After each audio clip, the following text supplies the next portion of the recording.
DSCP snooping implementation. Last ভিডিওতে আমরা DSCP snooping নিয়ে আলোচনা করেছিলাম। আমরা দেখেছিলাম ডিএসসিপি স্নুপিং কি, কেন আমরা ডিএসসিপি স্নুপিং ফিচার ইউজ করব, ডিএসসিপি স্নুপিং কিভাবে কাজ করে। আশা করি আপনারা ভিডিওটি ভালো করে দেখেছেন। আজ আমরা ডিএসসিপি স্নুপিং এর উপর একটা ল্যাব করব। চলুন শুরু করা যাক ডিএসসিপি স্নুপিং ইমপ্লিমেন্টেশন। এখানে একটা সিনারিও দেওয়া আছে, ল্যাবের সিনারিও। দুইটা ডিএসসিপি সার্ভার আছে, সার্ভার 1 এবং সার্ভার 2। আমরা আইওএস রাউটারকে এখানে ডিএসসিপি হিসেবে ইউজ করতেছি। এটা হলো আনঅথরাইজড এবং এটা হলো ভ্যালিড অথরাইজড সার্ভার। সো প্রথমে আমরা দুইটাকে ডিএসসিপি সার্ভার হিসেবে কনফিগার করব এবং পরে এই সুইচে ডিএসসিপি স্নুপিং ফিচারটি এনেবল করব এবং ভেরিফাই করে দেখব। সো প্রথমে আমরা সার্ভার 1 কে as a DHCP server configure করি।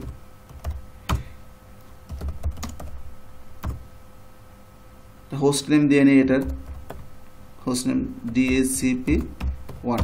ওকে, interface fast ethernet 0/0, IP address 192.168.1.1 255.255.255.0। যদিও আমাদের ডিএসসিপি সার্ভার কনফিগার করা এই ল্যাবের আসলে মেন উদ্দেশ্য না, আমাদের মেন উদ্দেশ্য হলো ডিএসসিপি স্নুপিং নিয়ে কাজ করা। সো ডেসক্রিপশন দিই, কানেক্ট উইথ সুইচ। ওকে, পোর্টটা এনেবল করে দিলাম। এখন আমরা ডিএসসিপি সার্ভারটা কনফিগার করব।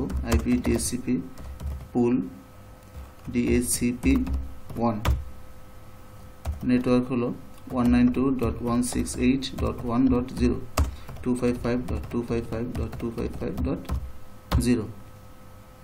ওকে, ডিফল্ট রাউটারটা বলে দিই আমরা। Default router 192.168.1.1। এটা DNS অ্যাড্রেসও বলে দিতে পারি 8.8.8.8। ওকে, আমাদের এখানে ডিএসসিপি সার্ভার কনফিগার করা হয়ে গেল। আমরা একটু ভেরিফাই করে দেখি সে আইপি পাচ্ছে কিনা। ডিএসসিপির মাধ্যমে সে আইপি পেয়ে গেল, ডিএসসিপি রিকোয়েস্ট সাকসেসফুল। সেম ভাবে আমরা সেকেন্ড রাউটারটা কনফিগার করে নিই।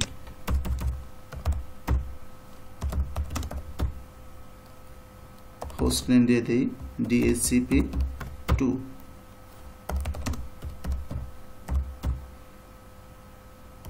IP address 172.16.18.1 255.255.255.0।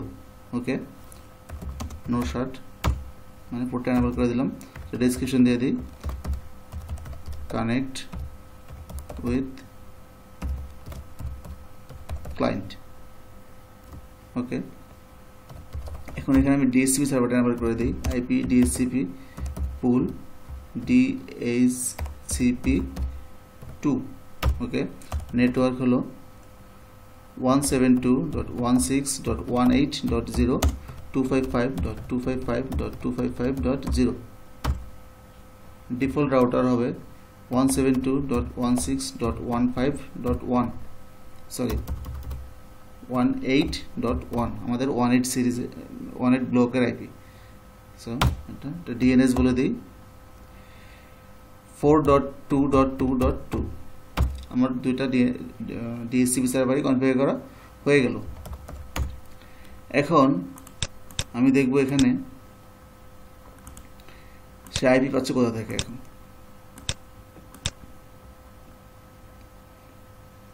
আগে পেয়েছিল 192.168 ব্লকের, এবার পেয়েছে 172.168। সো এখন আমি এই সুইচে ডিএসসিপি স্নুপিং ফিচারটা এনেবল করব। আমরা জানি ডিএসসিপি স্নুপিং ফিচারটা মেইনলি কাজ করে ভিলেন বেসিস। সো আমরা একটা ভিলেন ক্রিয়েট করে নিই আগে। এনেবল ভিলেন, সাপোজ 10, নেম হলো স্নুপি, যে কটা নেম দিয়ে নিলাম। Okay, interface range fast ethernet 0/1 to 24 switch port mode access switch port access VLAN 10 আমি একটা ভিলেন তৈরি করে নিলাম। এখন আমি ডিএসসিপি স্নুপিং ফিচারটা এনেবল করব। আইপি ডিএসসিপি স্নুপিং আমার গ্লোবালি এনেবল হয়ে গেল।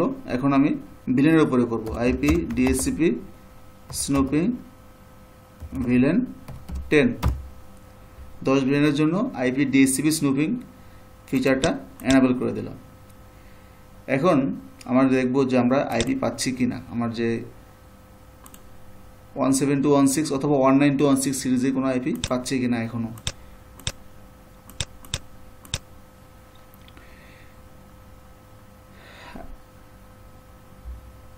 আমরা দেখতেছি যে 169.254 দিয়ে একটা আইপি পাচ্ছি, যেটা আসলে আমার নেটওয়ার্কের আইপি না, এটা হলো অ্যাপিপা। যখন কোনো ডিভাইস নেটওয়ার্কে কোনো ডিসকভার মেসেজ পাঠায় ডিএসসিপি সার্ভারের জন্য এবং ওই নেটওয়ার্কে যদি ডিএসসিপি সার্ভার সে না পায়, তখন অপারেটিং সিস্টেম নিজে একটা আইপি অ্যাসাইন করে নেয়, সেটা হলো 169 সিরিজের আইপি। তো সব মেনলি সেই আইপিটাই পাচ্ছে।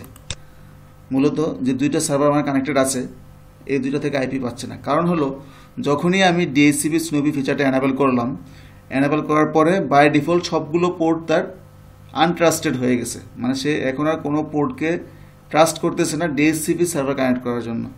তো আমি জানি যে আমার এখানে 1 নম্বর পোর্ট যেটা 0/1, এটা আমার real DHCP server, authorize DHCP server. So আমি এই পোর্টটাকে ট্রাস্টেড করে দিই। তারপরে দেখবো আমি 172.168 সিরিজের আইপি পাচ্ছি কি না। Okay, interface 0/1 IP DHCP snooping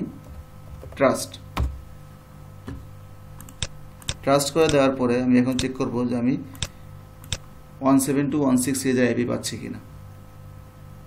IP চলে আসছে 172.168.1.8.2, তার মানে আমার ডিএসসিপি স্নুপি ফিচারটা কাজ করতেছে। এখন আমি এখানে কিছু এক্সট্রা ফিচার, এক্সট্রা সিকিউরিটি দিতে পারি। সাপোজ আমি জানি যে আমার পোর্ট 1 হলো আমার ট্রাস্টেড পোর্ট, যেটা ডিএসসিপির জন্য। আমি বাকি পোর্টগুলোটা রেস্ট্রিক্টেড করে দিতে পারি। ইন্টারফেস রেঞ্জ ফার্স্ট 0/2 থেকে শুরু করে 24 পর্যন্ত। এখানে আমি সুইচ পোর্ট সিকিউরিটি ম্যাক্সিমাম 5 বলে দিতে পারি। 5 বলে দিলে কি হবে, এটার আমাদের যেই ডিএসসিপি স্টারভেশন অ্যাটাক, যেটা মেইনলি অনেকগুলো বোগাস ম্যাক অ্যাড্রেস জেনারেট করে সে ডিএসসিপির জন্য রিকোয়েস্ট পাঠায়, ওই রিকোয়েস্টটা সে পাঠাতে পারবে না। অনেকগুলো ম্যাক অ্যাড্রেস সেখানে পাঠাতে পারবে না। 5টার অধিক হলেই তখন পোর্টটা আমার ভায়োলেশন হবে এবং ভায়োলেশন রুলসে যা দেওয়া থাকবে ডিসেবল অথবা রেস্ট্রিক্টেড যাই করা থাকুক কেন সেটা হয়ে যাবে। তো আমি তাহলে সুইচ পোর্ট সিকিউরিটিটা এনেবল করে দিলাম। আমি আরেকটা কাজ করতে পারি, IP DHCP snooping limit rate 10। এটার মানে হলো এই পোর্টগুলোতে কখনোই 10টা মেসেজ, মানে পিপিএস বলে প্যাকেট পার সেকেন্ড, এর বেশি আসতে পারবে না। এটা হলো এক্সট্রা সিকিউরিটির জন্য এগুলো আমরা করতে পারি। 10 পিপিএস, যদিও এটা আমরা প্যাকেট অ্যানালাইজার দিয়ে দেখতে হবে যে আমাদের ওই সময় আসলে রিকোয়েস্ট ডিএসসিপি রিকোয়েস্ট কেমন থাকে, তার উপর নির্ভর করে এগুলো দেওয়া যেতে পারে। সো আমরা দেখলাম যে ডিএসসিপি স্নুপিং কীভাবে অ্যাপ্লাই করা যায়। এখন আমরা কিছু ভেরিফাই কমান্ড দেখতে পারি।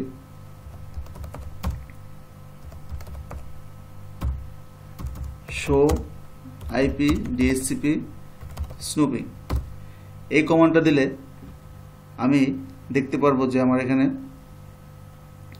ট্রাস্টেড পোর্ট কোনটা আছে, আমার কোনো রেট লিমিট দেওয়া আছে কিনা। তাহলে আমি এখানে দেখতেছি যে ট্রাস্টেড পোর্ট হিসাবে আছে আমার 1 বলতে এখানে যেটা আমার ডিএসসিপি সার্ভারের সাথে কানেক্ট করা আছে এবং এটা রেট লিমিট আনলিমিটেড। এখান থেকে যতগুলো ডিএসসিপি মেসেজ সার্ভার মেসেজ সে আসে পোর্ট এগুলো অ্যালাউ করবে। বাকিগুলোতে সব কোনোটাই ট্রাস্টেড না, মানে এখানে কোনো ডিএসসিপি সার্ভারে কানেক্ট করলে কাজ করবে না এবং রেট লিমিট দেওয়া আছে 10। আমরা আরও দেখতে পারি এখানে বাকি পোর্টগুলোতে আমাদের রেট লিমিট এবং তার পোর্ট সিকিউরিটি দেওয়া আছে ম্যাক্সিমাম 5 পর্যন্ত, 5টা ম্যাক পর্যন্ত সে অ্যালাউ করবে। আরও দেখতে পারি আমরা show IP DHCP snooping binding. এটা দিয়ে আমরা দেখতে পাচ্ছি যে সে এ পর্যন্ত একটা আইপি প্রোভাইড করছে এই ম্যাক অ্যাড্রেসের এগেনস্টে এবং এত সেকেন্ডের জন্য। টাইপ ডিএসসিপি স্নুপিংটা এনাবেল করা আছে, এটার মাধ্যমে দিছে 10 ভিলেনের জন্য। যেই ইন্টারফেসকে সে আইপি দিছে এটা 10 ভিলেনে আছে, যেই পোর্টটা আছে ফার্স্ট 0/3। আমরা আরও দেখতে পারি show DHCP show IP DHCP snooping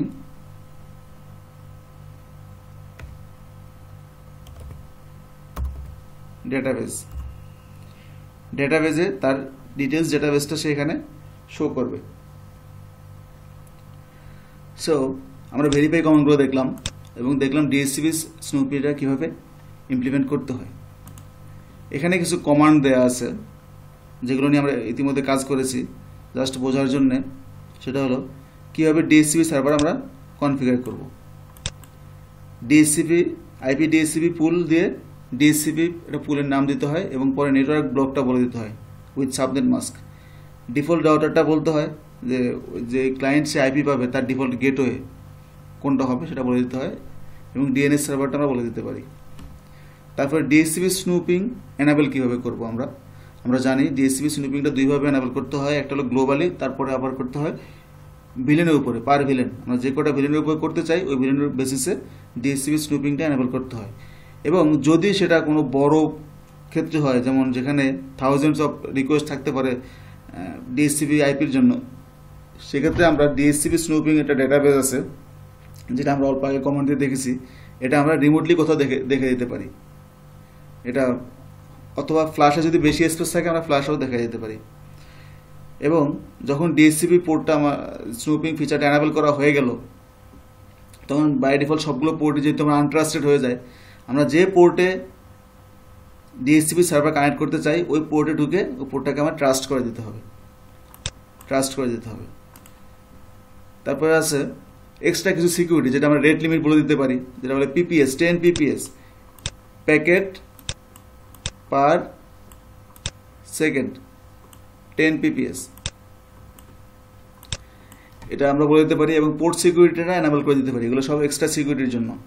এবং আমরা ল্যাবে কাজ করার সময় যখন আমরা আইওএস সার্ভার রাউটারগুলোকে ডিএসসিপি সার্ভার হিসেবে ইউজ করি, অনেক সময় ডিএসসিপি স্নুপিং এনাবেল করা থাকলে সে আইপি প্রোভাইড করতে প্রবলেম করে। সেক্ষেত্রে আমরা IP DSCP relay information trust এই কমান্ডটা দিয়ে নিতে পারি। এই কমান্ডটা দিয়ে নেওয়াটাই ভালো। তারপর ডিএসসিপি স্নুপিং ভেরিফাই করার জন্য আমরা কিছু কমান্ড ইতিমধ্যে দেখছি। তার মধ্যে ডিএসসিপি স্নুপিং বাইন্ডিং, মানে এইগুলোর মাধ্যমে আমরা দেখতে পারি কোন পোর্টটা ট্রাস্টেড আছে আনট্রাস্টেড আছে বা রেট লিমিট কী অবস্থায় আছে। এবং বাইন্ডিংয়ের মাধ্যমে দেখতে পারি তার ম্যাক অ্যাড্রেসটা কি, কোন ম্যাক অ্যাড্রেসের এগেনস্টে সে আইপিটা দিল, সেই আইপিটা কি, কত সময়ের জন্য দেওয়া হলো এবং ওই পোর্টটা কোন ভিলেনে আছে, কোন পোর্টের মাধ্যমে দিল। সো আমরা এতক্ষণ যেটা দেখলাম সেটা হলো ডিএসসিপি ইমপ্লিমেন্টেশন এবং ভেরিফিকেশন। এর মাধ্যমে আমরা লেয়ার 2 নেটওয়ার্কের ডিএসসিপি এস্টাবলিশন অ্যাটাক এবং DHCP related denial of service অ্যাটাকগুলো মিটিগেট করতে পারি। আশা করি আপনারা বুঝতে পারছেন।